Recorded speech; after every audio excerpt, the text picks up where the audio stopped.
Hello there. How y'all doing? This is Cheryl, and welcome to Everyone Deserves an Epiphany.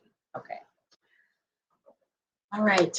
Let's talk about week one of homeschooling. I have to admit, it's been fun. Okay. I have discovered a lot of things about my kids and myself that if I weren't doing this, I would not have discovered. Okay. At least not now, not in this way, So I'm really, really already very grateful that I decided to do this. I really am. So I just want to go over with you some of the stuff we did in week one. Let me see here. So we talked about mainly our two primary topics were programming and investments. Okay, because I think the last time I went over what all of our topics were, and that went under computer science and math. Okay. So of course we want to do it, in a more interesting way, in a more useful way, stuff that they can actually use out in the real world. All right. So just to remind you, I use Thinkific to put my notes in. So Thinkific is, what people create courses on Thinkific. All right. Now I don't use it for that. It's really funny, right? Because when my 11-year-old saw that I was putting stuff on Thinkific, he's like, "We're not going to be doing like online stuff, are we?" And I was like, "No, we're not going to do that." Because with COVID, that's all they were doing was like stuff online, and it got to be boring and tedious and terrible. So I was like, "No, this is just for mommy. These are just my notes, okay?" So, let me tell you what we did for we started with programming, okay? Because what I wanted them to see was that the world is turning over to programs, okay? We have apps for everything, and I showed them that I got this in the mail last week, and I got to go. This is from Kia. So I have a Kia. See that? I have a Kia. I have to go into Kia for a software update. Okay. I was fascinated by this. I was like, oh my God, I never had to go, you know. So this just tells you how much the world is turning, how much it's changing. And software is everywhere, which means programming and coding and all that is everywhere. So we started with that. They did a really fun exercise where we talked about how computers talk, and they did this exercise to where they had to create rules, and each of them did it, and it was just a lot of fun. And we used drawing for that, but you can also use Legos for that. We just drew it out this time. But I think after we get more through the lesson, through programming, I'll have them do it again, but with Legos, so that they can just reiterate the fact that computers need precise language, okay, in order to do what they're doing. So that was computer science. Now this week, we're going to touch on world languages, which is one of our other topics. And of course, I got to bring programming up in that too, right? Because programming, there are a lot of different programming languages. So we're not just speaking English, French, and Spanish, okay? We are speaking Python and Java and C++, okay? Those are languages too, right? Yeah, so we're gonna touch on that as well. So we did that, okay? We did the programming, just a really rudimentary introduction to it. And so then I got them two smartphones, $50, the ones with no contract, okay? Because that's also going to be part of the computer science, topics.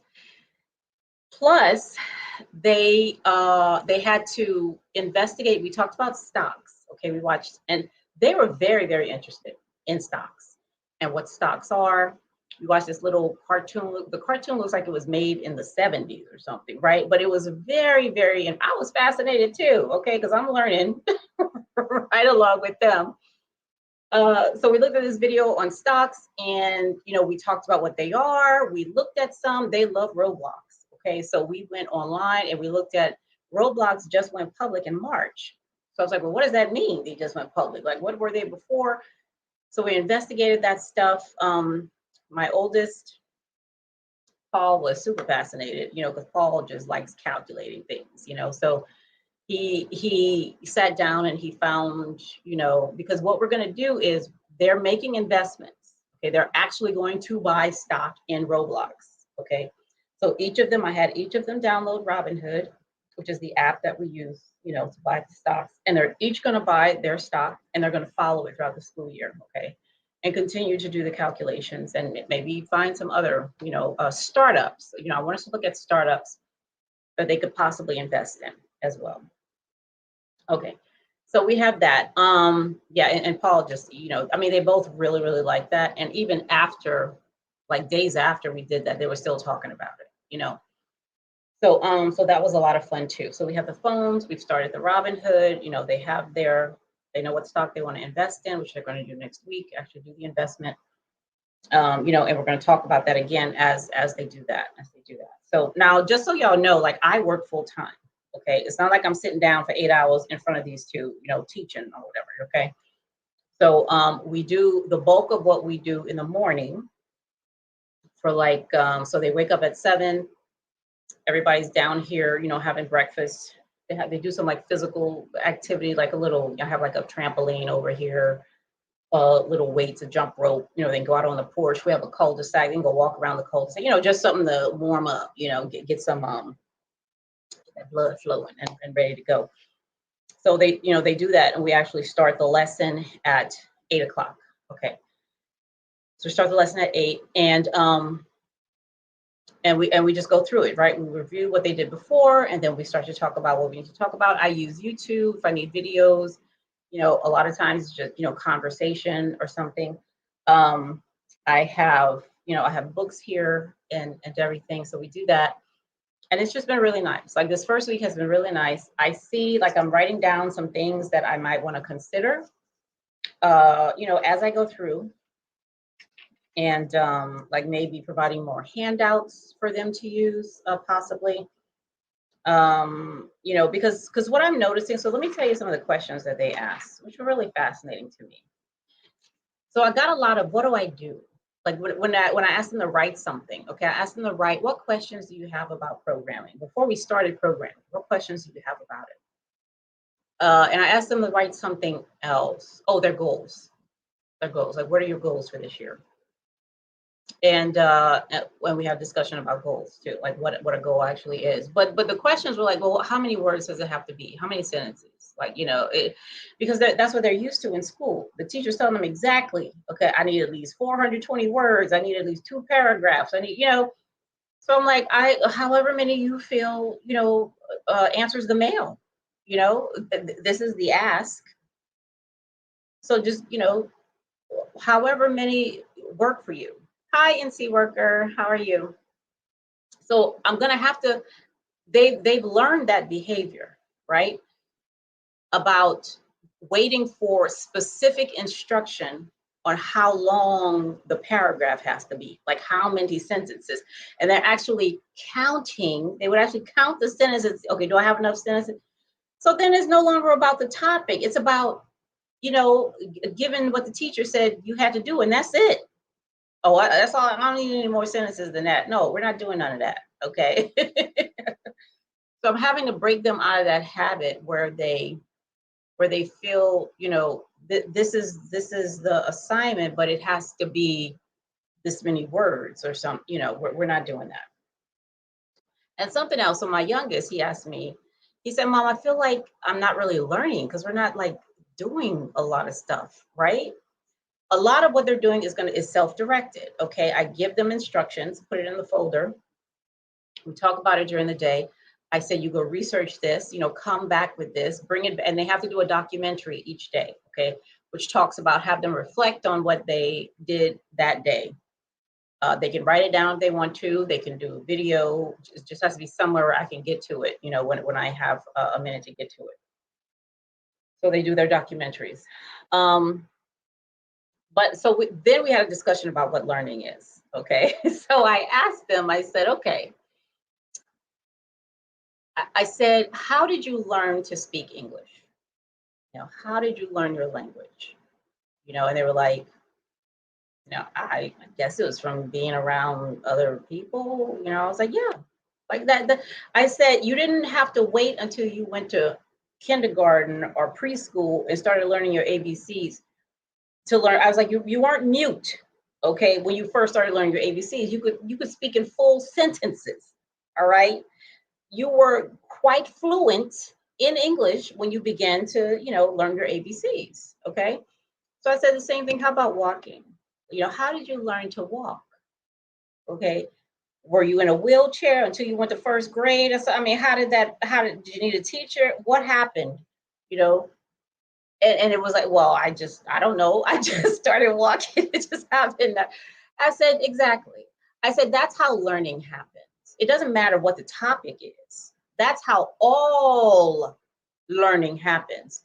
The only thing you're doing when you go to school, English, like you know all that stuff. Okay. Now you just need some rules around how you use it and where you put the letters and all this, all that stuff.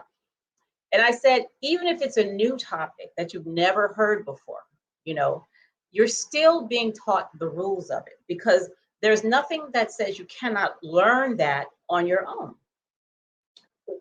and by doing it, and I gave them a couple examples of where that happened. But what was also significant is I said, are you still learning English?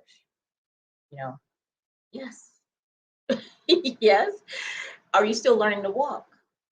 Yes, you are, right? Because as you get older, the world is dynamic. Your body changes. You may be heavier, you may be lighter, you may, have a bad knee or whatever.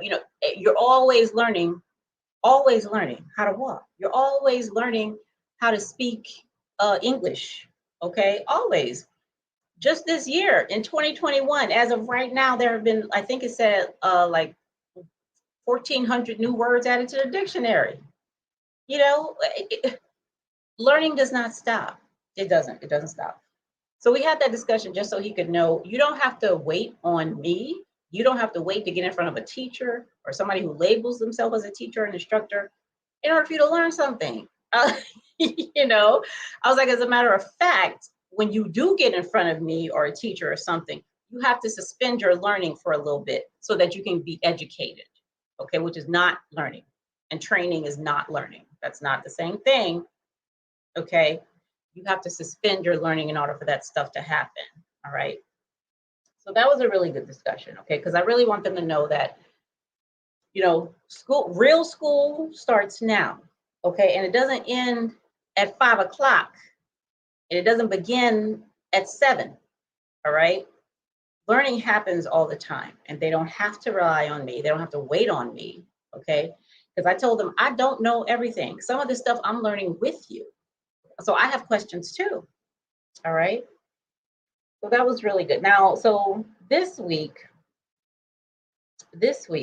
we're going into world languages and soil science. Soil science is going to be a lot of fun. I mean, they're both going to be a lot of fun. But as I accumulate my lessons learned and I put them together, I'm going to share them here. I mean, one lesson I learned last week was they need their own alarm clocks, okay? Because mama's not going to be waking y'all up, all right? And we need to be sure that now they set up their rules for school. So I said, what rules should we have to be sure that we are here and ready and are able to meet, I mean, the requirements for homeschool are not, excessive or anything like that, but they will need to be evaluated at the end of the year. So we have to be sure we're making progress. So what are we going to do to be sure that not only are we making progress for the district, but that you are meeting the goals that you said you wanted to meet by the end of this school year. Okay, so that's been the discussion too. All right, so that's week 1. It was a lot of fun. Again, I'm so glad that I did this, and I know that I can do it, even though I do work full time, and even after work, I'm doing other things, like this, like this. But yeah, but it's fun. I'm glad I did it, and it's actually made things a lot easier, And I know that they've actually told me. I mean, they're glad that we're doing this too. So, all right. So I will see y'all back here at the end of next week when we chat about week 2. All right. So y'all have a good one. See you next time. Bye.